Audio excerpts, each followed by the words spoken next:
Pada hari Ahad, pagi-pagi benar, perempuan-perempuan itu pergi ke makam dengan membawa rempah-rempah.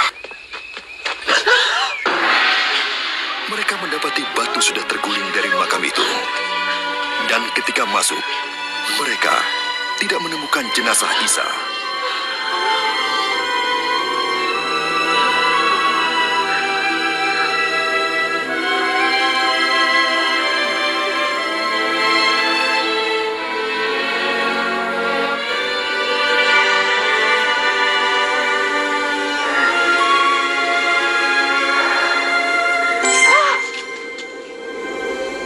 Mengapa kamu mencari dia yang hidup di antara orang mati? Ia tidak ada di sini. Ia telah bangkit, seperti yang telah dikatakannya ketika di Galilea, bahwa sang anak harus diserahkan ke tangan orang-orang berdosa, disalibkan dan bangkit pada hari yang ketiga.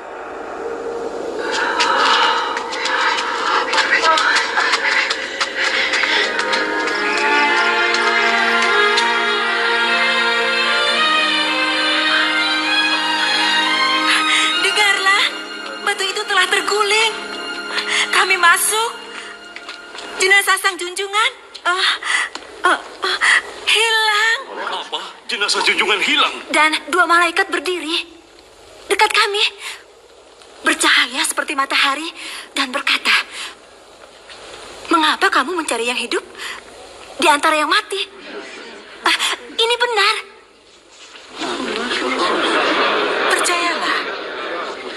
Percayalah, kami telah melihatnya. Pergilah, lihatlah sendiri.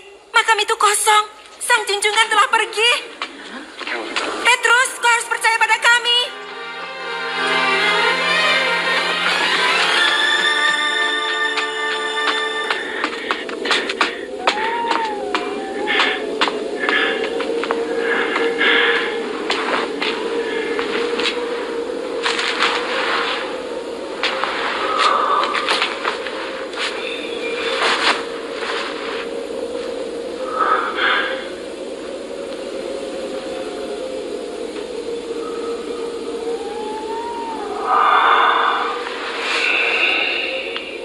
Isa menampakkan diri kepada 2 orang muridnya. Mereka kembali menjumpai kawan-kawannya dengan gembira. Sang junjungan memang bangkit. Ia menampakkan diri kepada Simon. Kami tidak mengenalnya. Tidak di jalan. Tapi waktu ia memecahkan roti, kami mengenalnya. Di Emmaus. Kenapa dia pergi ke sana?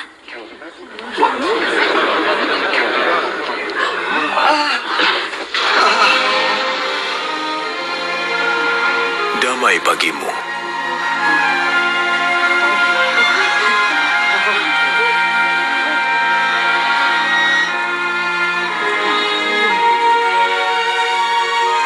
Mengapa kamu resah? Mengapa timbul keraguan dalam pikiranmu? Lihat, tanganku dan kakiku. Aku sendirilah ini. Rabalah dan kau akan tahu. Sebab hantu tidak berdaging dan bertulang seperti diriku. Inilah perkataan yang telah kukatakan kepadamu. Semua tulisan tentang aku dalam Taurat, surat nabi-nabi, dan Zabur harus digenapi. Seperti tertulis, Al-Masih harus menderita dan bangkit dari maut di hari ketiga. Dan dalam namanya, kabar pertobatan dan pengampunan dosa harus disampaikan pada segala bangsa, mulai dari Yerusalem. Kamulah saksi dari semuanya.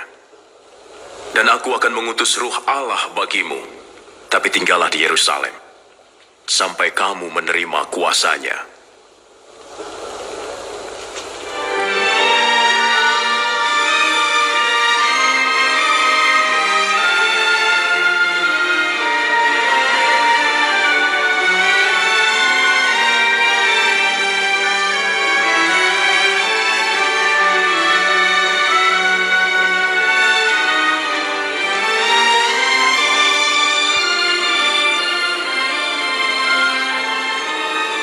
Kiranya Allah memberkahimu. Kepadaku telah diberikan segala kuasa di surga dan di bumi. Karena itu pergilah, jadikanlah semua bangsa muridku. Permandikanlah mereka dalam nama Bapa, Anak, dan Ruh Allah. Ajarlah mereka melakukan segala sesuatu yang telah kuperintahkan kepadamu. Dan ingatlah, aku menyertai kamu senantiasa sampai kesudahan zaman. Amin.